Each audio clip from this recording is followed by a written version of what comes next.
Assalamualaikum warahmatullahi wabarakatuh and salam sejahtera to Saya Yusmadi. We are from Group 1, consists of myself, Maafkan Azman, Fan Harid and Nur Afiq. So in this presentation, we will explain clause number 1 until clause number 10. Alright, so for the first class, which is definition and interpretation, for PWD form 203A, class 1, definition and interpretation. Definition is the context, otherwise requires in this context, or item or entry in the appendix specifically otherwise provide the following words and phrase in this contract, and the appendix should have the meaning given below or ascribed in the class or appendix item which is reference is made. For PAM contract 2006, Article 7, it was decided that rather than focusing on the meaning of a single phrase, it is important to consider the context provisions. For CIDB, Class 1, definition and interpretation. So definition is in the contract, the following words and expression should have the meaning hereby assigned to them except where the context otherwise required. So for the comparison between PWD, PAM and CIDB, Class 1 definition and interpretation, which is the explanation of all terms contained in the document, JICAR state that the following term and expression in this context and the appendix should have the meaning set out below or ascribed thereto, unless the context otherwise detect this contact or item into entry appendix clearly state otherwise. PAP and CIDB mention that exact information. So for the case Sabah Bumi Sandakan Sdn Bhd versus Datuk Yap Pat Ling 1998, it was decided that rather than focusing on the meaning of a single phrase, it is important to consider the contract provision as a whole. However, clause in the term of contract or the appendix that have the impact of specific qualifier or modification will have to be taken into consideration when interpreting the contract. So next, for 2.0, for the clause 2, which is contract period, for PWD form 203A contract, clause 2 contract period, is the contract period should have been dia menerangkan bila projek itu start mula dan sampai berapa lama projek tu habis, berapa lama tempoh penyiapan projek tersebut. For PAM contract 2006, which is clause 21, date of commencement, postponement and completion date.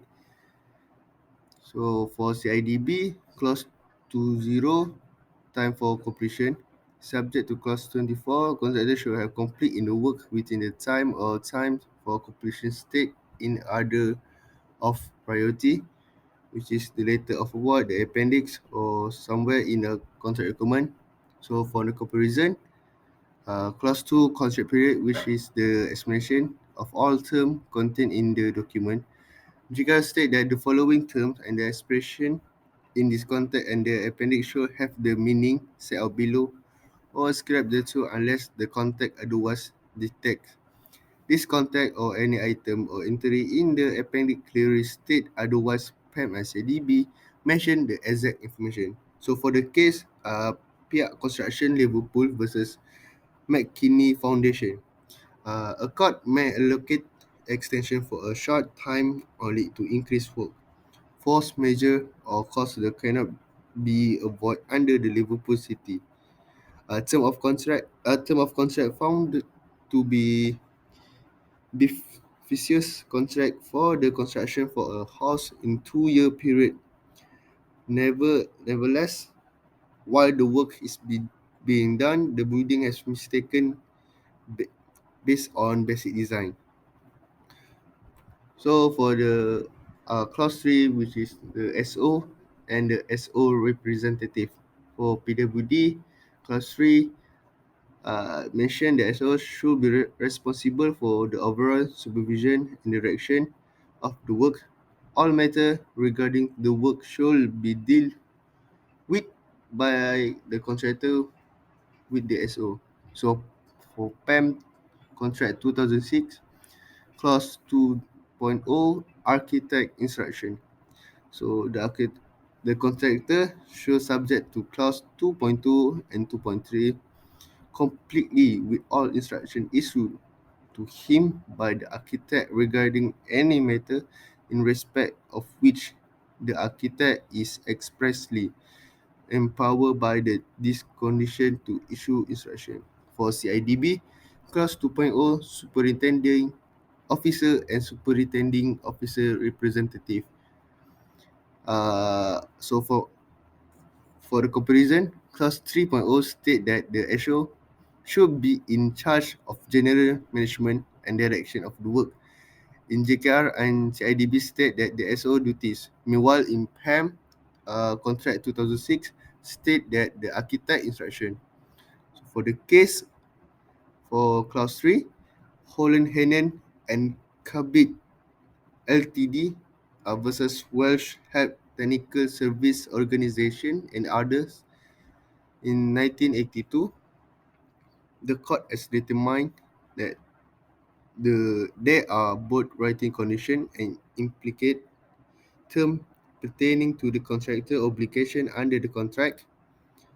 The contractor oversees making sure that the work is done in accordance with the contract and is fit for the purpose ingredient and also include in its even if not expressly stated in the contract, the structure must be suited for the purpose.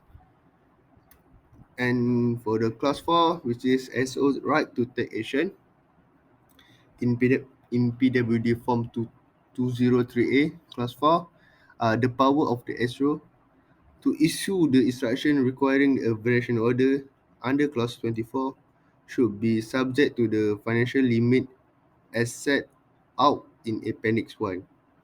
For PAM Contract 2006, which is Clause 2, Architect Instruction. For the CIDB, Clause 3, Superintending Officer and Instruction, the contractor should forward completely with all instruction issued by the superintendent officer inquiry to any method respect of which superintendent officer is expressly empowered by the condition issued by instruction and provide. So for the comparison, class 4, SO is clarify the SO ability in taking action in certain part, for instance variation, government extension of time, and so on. Meanwhile, in PAN, for the architect instruction, and it's right. For the case Lomas versus Hill, in this case, a subcontractor has been hired to be complete the demolition work. No, if the wall was damaged, then the whole building will be damaged. In term of court decision finding, the SO liable in tort law to subcontractor due to the SO. Yeah. For the SO instruction in PWD says for SO contractor, the SO may from time to time issue further drawing details and written instruction, all of which are hereafter corrective refer to as SO instruction. For the comparison is in GKR and CIDB, SO instructions are required in order the contractor to execute the task in PAM and otherwise, which is the introduced instruction construct by the architect.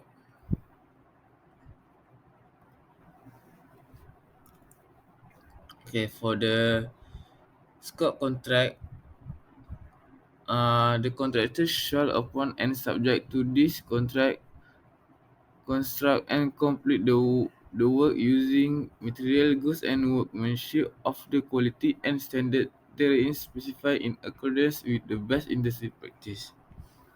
For the comparison, for scope of contract, for class 6.0 scope of contract, it mentioned that on and within the term of this contract, the contractor must construct and execute in project paperwork from PAM and CIDB contractor works need to execute following the work program. Okay, for the contract sum, the government hereby convenient to pay the contractor in consideration of the construction and complete of the work and making good of any defect whatsoever to the works, the sum of ringgit. So the comparison is in GKI consideration for the construction and completion of the work and the correction of any deficiencies, the government hereby promise to pay the contractor, while PAM is only in line with the precise terms of the contract may be contract sum be adjust or changed in any way.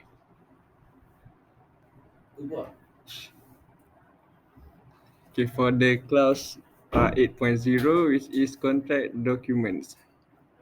In the PWD form, contract documents mention the custody of the contract document. For the PAM contract, otherwise stated is contract documents, program and as-built drawing, and for CIDB is contract document to be mutually explanatory. So for the comparison for this clause, in JKR, the clause stated is contract document. As we can see for JKR, PAM and also CIDB stated the content or need in the contract document for the contractor guide to the project. So basically, this document for the three contract form are mostly the same. So for the case related to this clause is the case of William versus Fitzmaurice. So uh, for a short, this case is a contract was based on drawings and specification for the construction of a two-story house. However, specification for floorboard are not specifically described. Contractor claim as a change of work after the architect presents the related drawings and specification. The court decided that no change of job should be considered based on the doctrine of implied terms. Okay, next. So for the clause 9.0, which is representation, warranties, and undertaking of the contractor. In PWD form, it mentioned that clauses number 9.1 is representation and warranties. For PAM contract, 2006 is clauses number 4.0, that is statutory obligation, notice, fees, and changes. While CIDB 2000 is clause number 6, that is general obligation of the employer. So for the comparison for the clause is for JKR clause number 9, representation and warranty stated that the contractor hereby guarantees to the government and represent it. Meanwhile, in PAM, the contractor must abide by all law and provide any notice that are needed. And the case that related to the clause is the Test Valley Borough Council versus Greater London Council. This case is a dispute between both parties in relation to internal working standard, which contract is not specifically described. Mahkamah decided, although not specifically provided, but the contractor is responsible for completing work based on fit for the purpose quality. So therefore, the primary responsibility of the contractor is to complete the project with using appropriate building materials and work quality that is fit for the purpose. And last but not least, the class number 10.0, obligation of the contractor. In PWD form, clause 10.0, obligation of the contractor. PAM contract 2006, clause 1.0, contracts obligation. And CIDB 2000, clause number 7, general obligation of the contractor. So what can we compare from this clause is obligation of the contractor stated that the contractor responsibility and duties that need to be complied. PAM and CIDB also mention the obligation of contractor that refers and raised in the contract. So for the case that suits this clause is Street and Ano versus Beverage Latitude and Ano. This case, uh, the contractor is required to build one street footing based on the contract drawing. However, based on the condition of the contract signed, the depth of the foundation is not enough. The court decided that the contractor was also liable under tort law. Therefore, the contractor precludes that it is only based on the contract drawing is not sufficient where it is also responsible with the designer. So second clause for this clause 10.0, Bolam Offering Hospital Management Committee in the year 1957 and Shinkyo. Government of Malaysia 1967. It is unclear if the required degree is that of another contractor having the same CIDB grade of registration. Besides, the contractor is also required to submit to the government for approval and subsequent usage procedure from reporting and coordination purposes in the carrying out of the work. So that's all from us. Thank you so much.